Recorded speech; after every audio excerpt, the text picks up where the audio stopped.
Boston's a special place, and for over 25 years, we have had a piece of the chamber dedicated to professional women in Boston. I mean, there's so many women making such a difference, and so bringing them all together with our allies, frankly, and all of those men who have helped us to get to where we want to get to. It's just great. It's really a feel-good event. Welcome to the 2022 live, in color, in-person Pinnacle Awards. The women that receive the Pinnacle Award, the first thing I'd say is they're not at the pinnacle of their career, they're at a pinnacle of their career. The women that receive this award will go on and do more, but we want to take a moment to recognize their accomplishment to date in their careers. Many of them are women that you don't have a household name. You don't hear about all that they're accomplishing in the greater Boston, Massachusetts community. But boy, when they tell their stories and what they're doing, people just walk out of here so inspired. Over the years, I feel like some of the best pieces of advice, some of the most salient wisdom, some of the liveliest, most dynamic people I've met or experienced here. And I think the last 2 years, the people who inspire me most are the people who just kept showing up.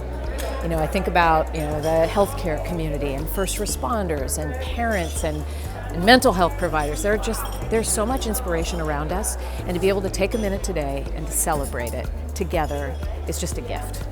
I'm very proud of all the work that Secretary Acosta and her team continue to perform and deliver on, her aptitude, her vision, her understanding and appreciation for all of the people of Massachusetts. I would say that these last 2 years have been completely it's been an upheaval all through, and my team has inspired me. Their tenacity, their ability to get things done.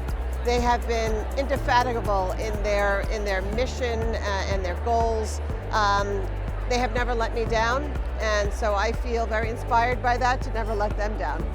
I'm a GYN oncologist, so I'm dedicated to the care of women with cancer, so taking care of women at a time that it's obviously a devastating diagnosis to have. So I think it is that at the core that inspires me, the notion that they deserve the best care that I can deliver for them and provide to them. So probably also the young generation of physicians. I'm privileged to participate in the care of my patients with them. They are the future, and I think it is inspirational to be moved by what moves them. I think great leaders have in common that they have a great vision. They have a vision that is born out of that inspiration of what's possible, and I think great leaders have a profound appreciation for the people who want to join them in realizing that vision, helping the dream come true. I think a great leader is someone who just really listens with empathy, compassion, someone who understands the needs and desires of others and are able to lift them up. So my quote and my motto is really lift as you climb. So a leader is someone who inspires, motivates, but also give feedback as to how you direct someone on their journey. I think it's a combination of tenacity, humility, determination, diplomacy, and I would say love. I think you have to love the mission that you support, and I think you have to love people. I think you have to have just a belief in the goodness that you can do by leading, and I think it's really an honor and a privilege to lead.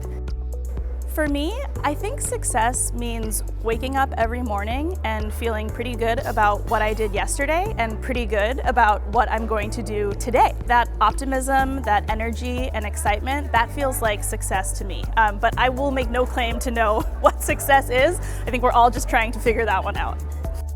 I think success for me is leaving the world to be a better place for the next generation. I'm a mother, I have a 5.5-year-old at home, and I think a lot about what the world is going to be like for her. And I am very grateful that so many of the women before me, whether it be my mother, my grandmother, and all of the other women who have kind of paved the way, have made where I work and where I live and my community so much better than what they had and what the access to opportunities they have. So I hope to be able to do the same for my daughter and the next generation. I've spent most of my career in the Washington, D.C. area, and I will say that I have never been so welcomed anywhere than when I came to Boston. And that welcome came from a deep and rich network of other women. The numbers of women's organizations, women's groups, I was immediately embraced, and it's a special thing in this very special city.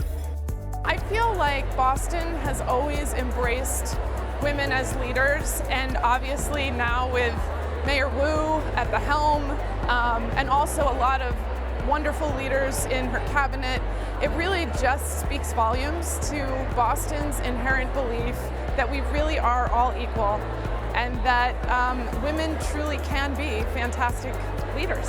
So I'm proud to honor women like today's honorees, women who are leading the way across industries and sectors in Boston, from restaurant entrepreneurship, journalism, caring for our waterfronts, to advertising and architecture, arts and education, banking and healthcare.